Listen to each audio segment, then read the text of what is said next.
প্রিয় ভাইয়া ও আপুরা, গত ভিডিও ক্লাসে আমরা সংযোজন, বিয়োজন, দহন এবং প্রতিস্থাপন বিক্রিয়া নিয়ে বিস্তারিত আলোচনা করে এসেছিলাম। আজকের ভিডিও ক্লাসে আমরা কিছু নন রেডক্স বিক্রিয়া নিয়ে আলোচনা করব। আমি তোমাদের সাথে রয়েছে আশিক শাহ। চলো শুরু করা যাক। আমরা রেডক্স বিক্রিয়ার প্রায় 4 ধরনের শ্রেণী বিভাগ দেখে এসেছি। আরও অনেক ধরনের রেডক্স বিক্রিয়া হয়ে থাকে, কিন্তু তোমাদের সিলেবাসে এই 4 ধরনের বিক্রিয়া নিয়ে বিস্তারিত কথা বলা হয়েছে। তার মধ্যে একটা ছিল সংযোজন বিক্রিয়া, যেখানে আমরা দেখেছি যে জারণ বিজারণ বিক্রিয়াটাতে 2 বা ততোধিক রাসায়নিক পদার্থ কি করে, পরস্পরের সাথে যুক্ত হয়ে একটা মাত্র উৎপাদ সৃষ্টি করে, তাদেরকে আমরা বলছিলাম সংযোজন বিক্রিয়া। আবার এক্ষেত্রে আমরা যদি দেখি যে সেই 2 বা ততোধিক রাসায়নিক পদার্থ তারা যদি মৌলিক পদার্থ হয়, তাদের ক্ষেত্রে আমরা সেই সংযোজন বিক্রিয়াটাকে বলে থাকি সংশ্লেষণ বিক্রিয়া। এর পরবর্তীতে আমরা দেখেছিলাম কি, যে বিয়োজন বিক্রিয়া বা ডিকম্পোজিশন রিয়াকশন। এখানে আমরা দেখেছি যে একটা যৌগ ভেঙে একাধিক যৌগ কিংবা মৌলে পরিণত হয়।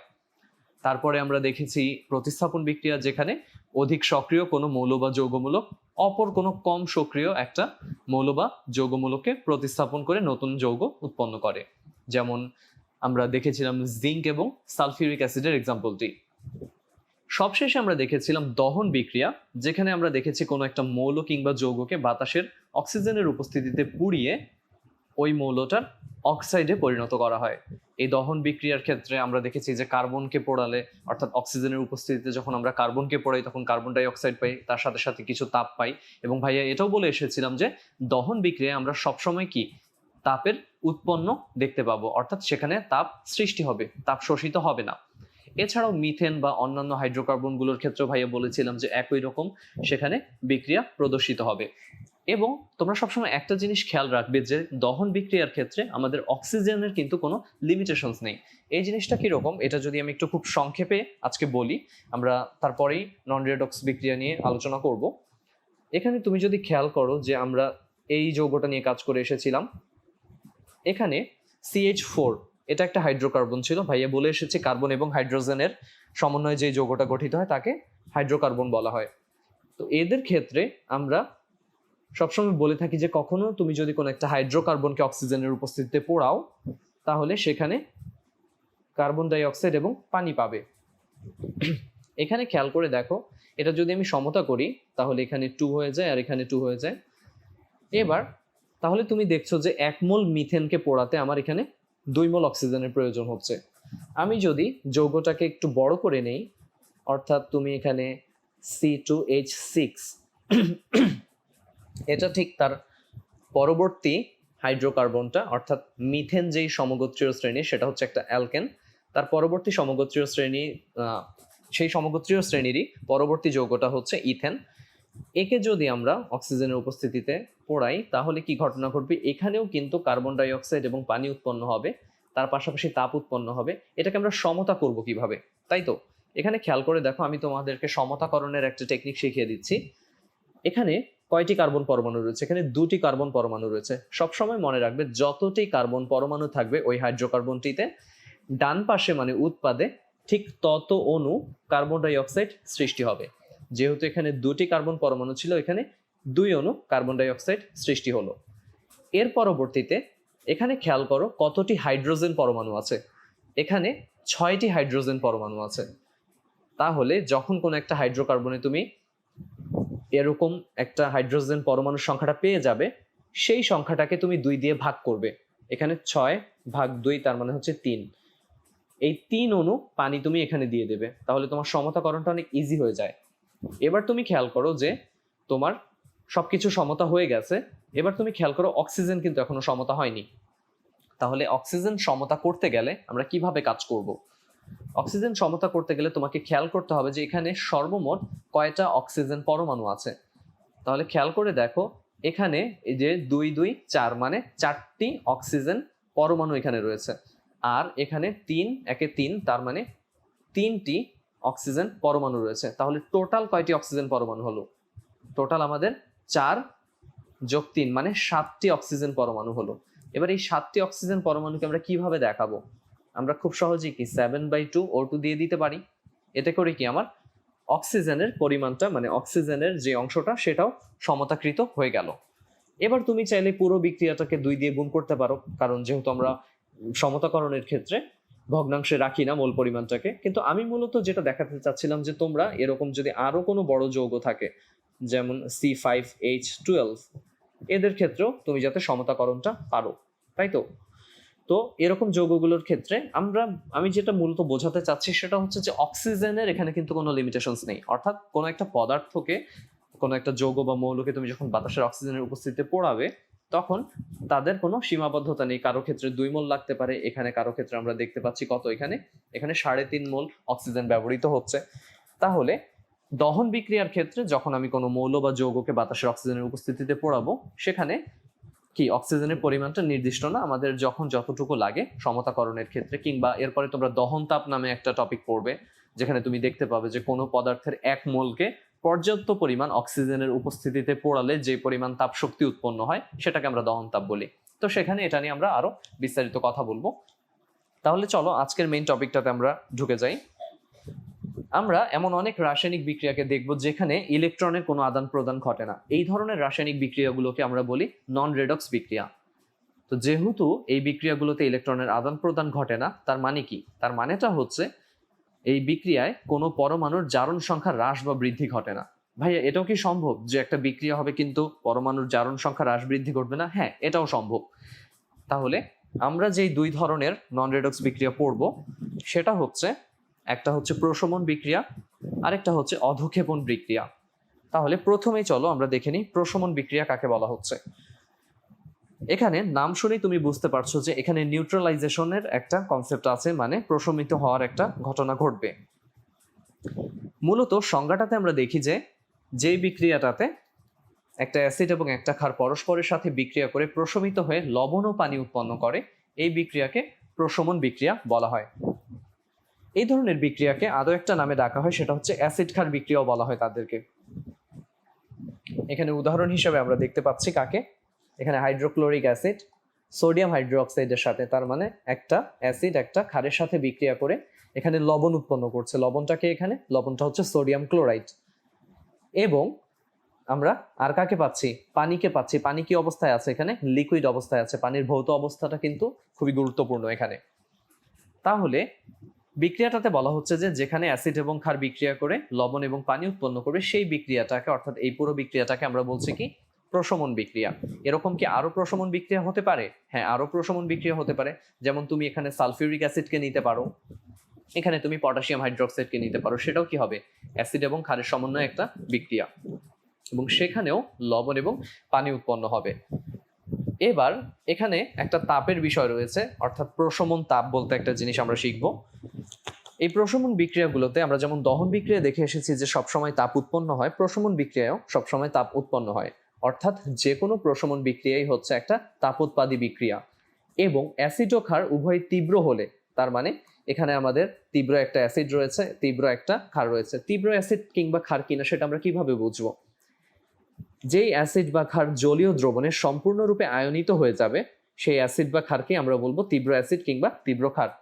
তো যদি অ্যাসিড এবং ক্ষার উভয় তীব্র হয়, সেই ক্ষেত্রে এই প্রশমন তাপের মানটা হয় কত? আমরা দেখতে পাচ্ছি -57.34 কিলোজুল। তার মানে এখানে 57.34 কিলোজুল তাপ উৎপন্ন হয়। এবার এই তাপের পরিমাণটা কি সবার ক্ষেত্রে নির্দিষ্ট? অর্থাৎ আমি যদি এখানে অন্য একটা উদাহরণ নিয়ে কাজ করি, ধরো আমি এখানে HCl নিলাম, তার সাথে অন্য আরেকজনকে নিলাম, ধরো পটাশিয়াম হাইড্রোক্সাইডকে নিলাম। এখানে আমি কি উৎপন্ন করতে পারবো? খেয়াল করে দেখো, এখানে পটাশিয়াম ক্লোরাইড এবং তার জলীয় দ্রবণ অ্যাকোয়া সলিউশন এবং পানি উৎপন্ন হচ্ছে। এখানে তাহলে ভাই আমাদের ΔH এর মানটা কত হবে?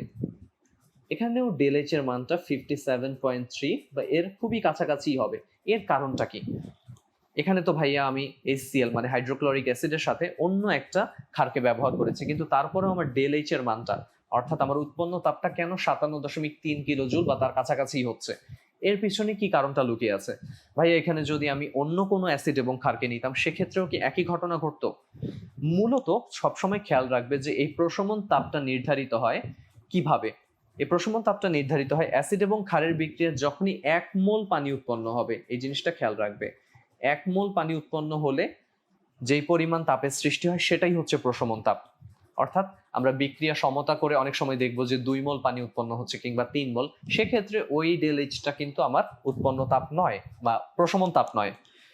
কেননা আমাদের প্রশমন তাপের কনসেপ্টটাতেই রয়েছে যে কোনো একটা অ্যাসিড এবং ক্ষারের বিক্রিয়ায় যখন 1 মোল পানি উৎপন্ন হয় তখন ওই বিক্রিয়ায় যে তাপটা উৎপন্ন হচ্ছে সেটাকেই আমরা বলি প্রশমন তাপ। তাহলে কেন এই তাপের ক্ষেত্রে একটা নির্দিষ্টতা আমরা দেখতে পাচ্ছি? খুব সহজে এই কারণটা ব্যাখ্যা করা যায়।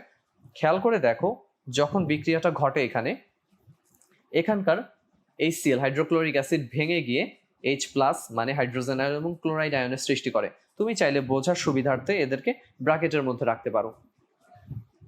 এরপরে সোডিয়াম হাইড্রোক্সাইড ভেঙে গিয়ে, যেহেতু জলীয় দ্রবণ, সোডিয়াম আয়ন এবং হাইড্রক্সিল আয়ন সৃষ্টি করছে।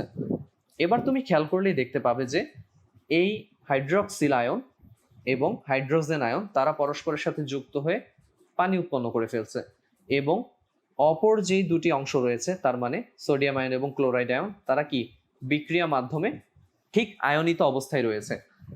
তার মানে এবার খেয়াল করে দেখো যে এই সোডিয়াম প্লাস মানে সোডিয়াম আয়ন এবং এই আমাদের এখানে আর কি রয়েছে ক্লোরাইড আয়ন, এই আয়নদ্বয় কিন্তু বিক্রিয়ায় অংশগ্রহণ করছে না। তারা বিক্রিয়ায় যেভাবে অংশ নিয়েছে সেই অবস্থা থেকে তারা যেরকম আয়নিত অবস্থায় ছিল, যেহেতু জলীয় দ্রবণ আমরা জানি যে জলীয় দ্রবণে আয়নিত অবস্থায় থাকে, তাহলে সে আয়নিত অবস্থায় থাকছে এবং এজন্যই এদেরকে বলা হচ্ছে কি, এদেরকে বলা হচ্ছে দর্শক আয়ন। তার মানে যারা বিক্রিয়া মাধ্যমে উপস্থিত থাকে, বিক্রিয়া অংশগ্রহণ করে না, সেরকম ভাবে আয়নিত অবস্থায় থেকে যায়, তাদেরকে আমরা বলছি এখানে দর্শক আয়ন।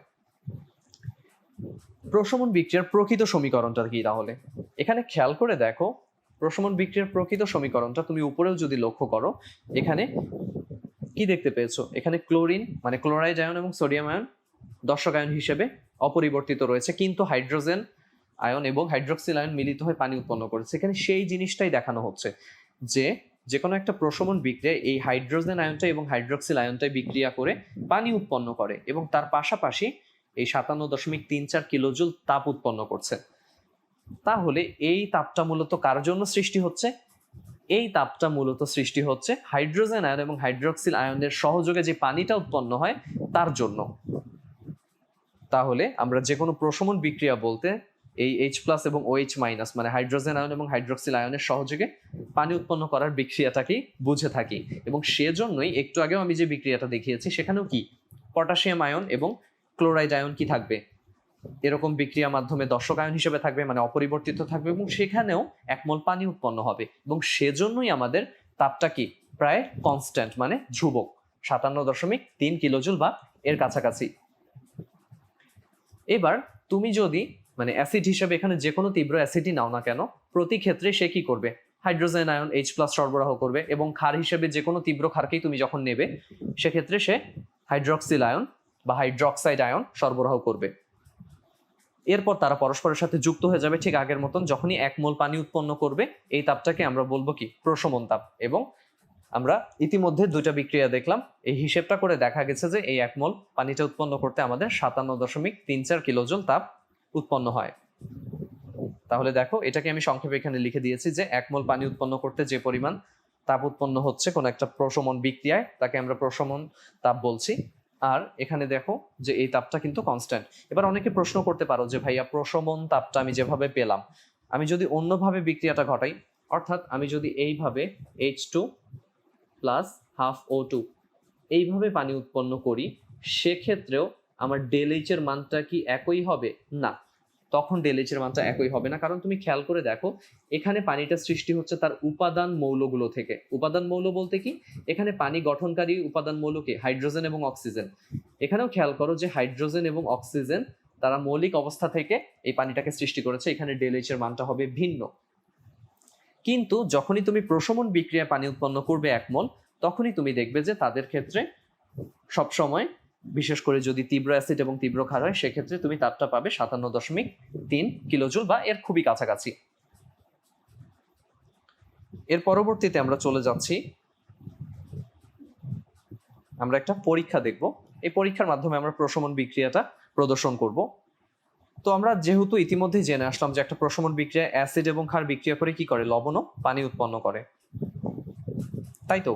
তাহলে এই প্রশমন বিক্রিয়ার ক্ষেত্রে আমরা এখানে একটা পাত্র নিয়ে নিচ্ছি, এখানে হাইড্রোক্লোরিক অ্যাসিড আমরা দেব। এখানে প্রথমে আমি সোডিয়াম হাইড্রোক্সাইড দ্রবণ নিয়ে নিচ্ছি, ধরো আমরা 10 ml নিলাম। এরপরে আমরা বিকারের মধ্যে HCl দ্রবণ নিলাম, উপরে যেটা দেখানো হয়েছে। যখন আমরা NaOH, তার মানে সোডিয়াম হাইড্রোক্সাইড, যেহেতু সে তীব্র ক্ষার, এই অবস্থায় বিকারে যদি একটা লিটমাসকে প্রবেশ করাই, দেখবো যে সেটা কি নীল রং হয়ে আছে। এবং আমরা জানি যে ক্ষারের মধ্যে লিটমাস পেপার নীল রং ধারণ করে থাকে। এবার আমরা যদি উপরের ড্রপার দিয়ে কিংবা এখান থেকে খুবই ধীরে ধীরে HClটাকে ঢালতে থাকি, তখন আমরা কি দেখতে পাবো? এবং ঢালতে ঢালতে আমরা কিন্তু ডান হাত দিয়ে একটা কাঁচ দণ্ড দিয়ে বা গ্লাস রড দিয়ে এখানে এদেরকে মিশ্রিত করতে থাকবো, অর্থাৎ HCl দ্রবণটাকে সোডিয়াম হাইড্রোক্সাইড দ্রবণের সাথে মিশ্রিত করব। এবার যখনই দ্রবণ পড়তে পড়তে একটা সময় পরে গিয়ে তুমি দেখবে কি এটা লাল হয়ে গেছে, অর্থাৎ তখনই তুমি মনে করবে যে বিক্রিয়ার সোডিয়াম হাইড্রোক্সাইড দ্রবণ হাইড্রোক্লোরিক অ্যাসিড দ্বারা প্রশমিত হয়ে গেছে। কিন্তু ভাইয়া, প্রশমিত হয়ে গেলে তো আমার লিটমাস পেপারের কালারটা লাল আসার কথা না, কারণ আমরা তো জানি লাল লিটমাস তখনই হয় যখন সেটা কি অ্যাসিড দ্রবণ হয়। এটা কেন ঘটছে? আসলে এখানকার ঘটনাটা খুবই সূক্ষ্মভাবে আমি যদি বিশ্লেষণ করি, সেটা কিরকম? ধরো তোমার এখানে 10 ml সোডিয়াম হাইড্রোক্সাইডকে প্রশমিত করতে লাগছে 10 ml হাইড্রোক্লোরিক অ্যাসিড। এবার তুমি যে একদম অ্যাকুরেটলি 10 ml হাইড্রোক্লোরিক অ্যাসিডই এখান দিয়ে দিতে পারবে এমন কোনো কথা নেই। কিন্তু যখনই তুমি 10 ml সোডিয়াম হাইড্রোক্সাইডে 10 ml হাইড্রোক্লোরিক অ্যাসিডটা ঢেলে দিলে তখনই কিন্তু মূলত বিক্রিয়াটা প্রশমিত হয়ে যায়। কিন্তু আমরা খুব সূক্ষ্মভাবে ঢাললেও 1 ফোঁটা বা 2 ফোঁটা বেশি পড়ে যেতে পারে এখান থেকে ড্রপারের মাধ্যমে বা বিকার থেকে। এই যে এক্সট্রা 1 বা 2 ফোঁটা অ্যাসিড বেশি পড়ে গেল, প্রশমিত হয়ে যাওয়ার পরেও যখন এই বেশিটা পড়ে যায় 1-2 ফোঁটা, তখনই কিন্তু আমরা কালারটা এখানে লাল পেয়ে যাই। কারণ খেয়াল করো যে 10 ml sodium hydroxide 10 ml hydrochloric acid দ্বারা কিন্তু ইতিমধ্যে প্রশমিত হয়ে গেছে। তারপরে তুমি যদি আরেকটা এক্সট্রা ড্রপ দাও, এই এক্সট্রা ড্রপটা কি মূলত অ্যাসিডের ড্রপ, তাই তো? যেহেতু তারা ইতিমধ্যে প্রশমিত হয়ে গেছে, তাহলে তারা আর কোনো লিটমাস পেপারে কালার দেখাবে না। কিন্তু এই যে তোমার এক্সট্রা একটা ফোঁটা পড়ে গেছে, বেশিরভাগ ক্ষেত্রে আমাদের এটা ঘটে যে ড্রপার বা বিকার দিয়ে এক্সট্রা একটা ফোঁটা পড়ে যায় বা দুটা, তো তখন আমরা বুঝে যাই যে এখানে লিটমাস পেপারটা সাথে সাথেই লাল হয়ে যায়। এবং লাল হওয়ার কারণে আমরা বুঝতে পারি যে হ্যাঁ, এই ফোঁটাটা বা ঠিক এর আগের ফোঁটাই বিক্রিয়াটা প্রশমিত হয়ে গেছে। তার মানে এখানকার 10 ml সোডিয়াম হাইড্রোক্সাইড আমাদের 10 ml হাইড্রোক্লোরিক অ্যাসিড দ্বারা প্রশমিত হয়ে গেল। তো এটাই ছিল মূলত যে তুমি কিভাবে বুঝতে পারবে যে কোনো একটা পরীক্ষা দিয়ে যে কখন আমরা প্রশমিত হতে দেখতে পেলাম। আর লিটমাস পেপার লাল হয়ে যাওয়ার কারণটাও আমি তোমাকে ব্যাখ্যা করলাম যে এখানে আসলে অতিরিক্ত 1-2 ফোঁটা অ্যাসিড বেশি পড়ে যাওয়ার ফলে আমরা কিন্তু লালটা পাই। কিন্তু তোমাকে ধরে নিতে হবে যে ঠিক তার মুহূর্তটাতে বা ঠিক তার আগের মুহূর্তটাতেই কিন্তু আমার বিক্রিয়াটা প্রশমিত হয়ে গেছে, আমার দ্রবণটা প্রশমিত হয়ে গেছে। তাহলে এটা ছিল আমাদের প্রশমন বিক্রিয়া অর্থাৎ অ্যাসিড ক্ষার বিক্রিয়া নিয়ে বিস্তারিত আলোচনা। এবার আমরা একটু সংক্ষেপে অধঃক্ষেপণ বিক্রিয়া নিয়ে আলোচনা করব। অধঃক্ষেপণ বিক্রিয়া কাকে বলা হচ্ছে? একই দ্রাবকে দুটি যৌগ মিশ্রিত করলে তারা পরস্পরের সাথে বিক্রিয়া করে যে উৎপাদগুলো উৎপন্ন করে তাদের মধ্যে কোনোটি যদি ওই দ্রাবকে অদ্রবণীয় হয়, মানে দ্রবীভূত না হয়, বা খুবই কম পরিমাণে দ্রবণীয় হয়, তবে তা বিক্রিয়া পাত্রের তলায় কঠিন অবস্থায় তলানি হিসেবে জমা হয়। এই তলানিটাকে আমরা বলি অধঃক্ষেপ। তাহলে এই অধঃক্ষেপ বুঝতে গেলে আমাদেরকে খেয়াল রাখতে হবে যে কোনো একটা পদার্থ যে উৎপাদগুলো সৃষ্টি হচ্ছে, যে প্রোডাক্টগুলো সৃষ্টি হচ্ছে, তাদের মধ্যে কোনোটা ওই দ্রাবকে অদ্রবণীয় কিনা কিংবা খুবই অল্প পরিমাণে দ্রবণীয় কিনা, তাহলেই আমি খেয়াল করতে পারবো যে সেখানে অধঃক্ষেপ সৃষ্টি হচ্ছে। এবং পরবর্তী লাইনে বলা হচ্ছে যে বিক্রিয়ার তরল বিক্রিয়ক পদার্থ বিক্রিয়া করে কঠিন উৎপাদে পরিণত হয় তাকে অধঃক্ষেপণ বিক্রিয়া বলে। এটা খুব সংক্ষেপে একটা ধারণা যে যদি কোনো বিক্রিয়া তরল বিক্রিয়ক পদার্থ বিক্রিয়া করে কঠিন উৎপাদ সৃষ্টি করে সেটা অধঃক্ষেপণ বিক্রিয়াকে বলা হয় সাধারণত। কিন্তু তোমাদেরকে উপরের লাইন দুটি বেসিক ভাবে মনে রাখতে হবে যে যখনই আমাদের কোনো একটা প্রোডাক্ট, কোনো একটা উৎপাদ ওই দ্রাবকে দ্রবীভূত হচ্ছে না কিংবা খুবই অল্প পরিমাণে দ্রবীভূত হচ্ছে, তখনই আমরা মূলত অধঃক্ষেপটাকে পেয়ে যাই। এই তলানিটাকে আমরা বলি কি অধঃক্ষেপ। এবার একটা বিক্রিয়া আমরা লক্ষ্য করব। বিক্রিয়াটাতে কি বলা হচ্ছে? বিক্রিয়াটাতে বলা হচ্ছে যে সোডিয়াম ক্লোরাইডের জলীয় দ্রবণের মধ্যে আমি যদি সিলভার নাইট্রেটের জলীয় দ্রবণ যোগ করি তাহলে তাদের মধ্যে বিক্রিয়া ঘটে। এবং বিক্রিয়ার ফলে কে কে উৎপন্ন হয় আমরা দেখতে পাচ্ছি যে এখানে সিলভার ক্লোরাইড এবং সোডিয়াম নাইট্রেট উৎপন্ন হয়। পানিতে সোডিয়াম নাইট্রেটের দ্রবণীয়তাটা কিন্তু বেশি, তাই এই সোডিয়াম নাইট্রেটটা পানিতে দ্রবীভূত অবস্থায় থাকে, কিন্তু পানিতে সিলভার ক্লোরাইডের দ্রবণীয়তা অত্যন্ত কম এবং সে কারণেই বিক্রিয়ার পরে সে পাত্রের তলায় অধক্ষেপ হিসেবে জমা হয়। তাহলে খেয়াল করে দেখো, এই অধক্ষেপটাকে আমরা কি করব, একটা নিম্নমুখী তীর চিহ্ন দিয়ে প্রকাশ করব। এটা বোঝায় যে এখানে আসলে অধক্ষেপ পড়েছে, মানে যেই যৌগটার অধক্ষেপ উৎপন্ন হবে সেই যৌগের ডান পাশে আমরা নিচের দিকে একটা তীর চিহ্ন দিয়ে তাকে বোঝাবো। এবং খেয়াল করে দেখো এখানে কিভাবে অধক্ষেপটা পড়ে। আমরা দেখতে পাচ্ছি যে যখনই সোডিয়াম ক্লোরাইড এবং সিলভার নাইট্রেটের জলীয় দ্রবণের বিক্রিয়া ঘটছে তখনই কি সাদাতে একটা বর্ণ ধারণ করে ফেলছে, সেটাই হচ্ছে সিলভার ক্লোরাইডের অধক্ষেপ। এবং খেয়াল করে দেখো তার ভৌত অবস্থাটা হচ্ছে সলিড, মানে কঠিন।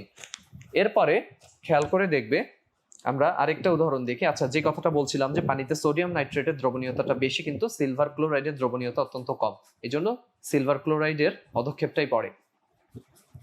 আমরা আরেকটা বিক্রিয়া যদি লক্ষ্য করি, সেটা হচ্ছে সোডিয়াম সালফেটের সাথে বেরিয়াম ক্লোরাইড দ্রবণ যোগ করলে সেখানে বেরিয়াম সালফেট এবং সোডিয়াম ক্লোরাইড সৃষ্টি হয়, এবং এখানে আমাদের অধক্ষেপটা পড়ে বেরিয়াম সালফেটের, কারণটা একই। এবং বেরিয়াম সালফেট যখন অধক্ষিপ্ত হয়ে যায় এটাকে আমরা এটার মাধ্যমে দেখাতে পারি। খেয়াল করে দেখো যে সোডিয়াম সালফেট এবং বেরিয়াম ক্লোরাইডের বিক্রিয়ায় বেরিয়াম সালফেটের সাদা অধক্ষেপ সৃষ্টি হচ্ছে। এবং এখানেও তুমি যদি খেয়াল করো যে আমরা ডান পাশে তীর চিহ্ন দিয়ে বুঝাচ্ছি যে এই পদার্থটা অধক্ষিপ্ত হচ্ছে, এই যৌগটা অধক্ষিপ্ত হচ্ছে, এবং দেখো কিভাবে এখানে অধক্ষেপটা সৃষ্টি হচ্ছে। এবার আমরা একটা এক্সপেরিমেন্ট দেখব, পরীক্ষণের মাধ্যমে আমরা কিভাবে অধক্ষেপণ বিক্রিয়াটাকে প্রকাশ করতে পারি। এখানে একটা পরীক্ষণ নল নেওয়া হয়েছে, মানে টেস্ট টিউব। সেখানে আমরা জলীয় দ্রবণ নিয়েছি ফেরাস সালফেটের। এবার আমি ড্রপার দিয়ে সোডিয়াম হাইড্রোক্সাইডের জলীয় দ্রবণ যোগ করছি। যখন ফোটায় ফোটায় আমি সোডিয়াম হাইড্রোক্সাইড দ্রবণ যোগ করব, ধীরে ধীরে দেখবো যে এখানে সবুজ বর্ণের অধক্ষেপ সৃষ্টি হচ্ছে। তাহলে খেয়াল করে দেখো এখানে কার অধক্ষেপ সৃষ্টি হয়েছে, এখানে ফেরাস হাইড্রোক্সাইডের অধক্ষেপ সৃষ্টি হয়েছে। তার মানে তরল ফেরাস সালফেটের সাথে এখানে সোডিয়াম হাইড্রোক্সাইডের জলীয় দ্রবণটা বিক্রিয়া করে কঠিন ফেরাস হাইড্রোক্সাইড সৃষ্টি করলো, যার বর্ণটা কি, যার বর্ণটা হচ্ছে সবুজ।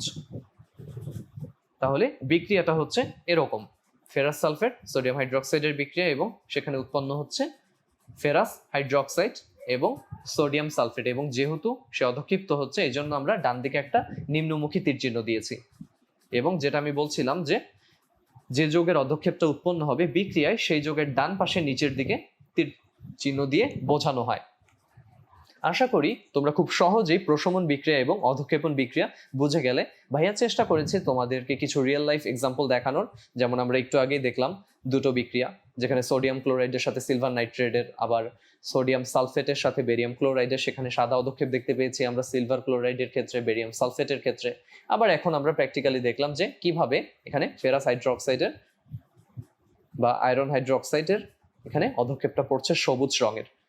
এর আগে আমরা প্রশমন বিক্রিয়া নিয়ে বিস্তারিত আলোচনা করে এসেছি। পরবর্তী ভিডিও ক্লাসে আমরা মূলত আলোচনা করব এখানে আরো কিছু ধরনের রাসায়নিক বিক্রিয়া রয়েছে, যেমন আদ্র বিশ্লেষণ, পানি যোজন কিংবা পলিমারকরণ বিক্রিয়া।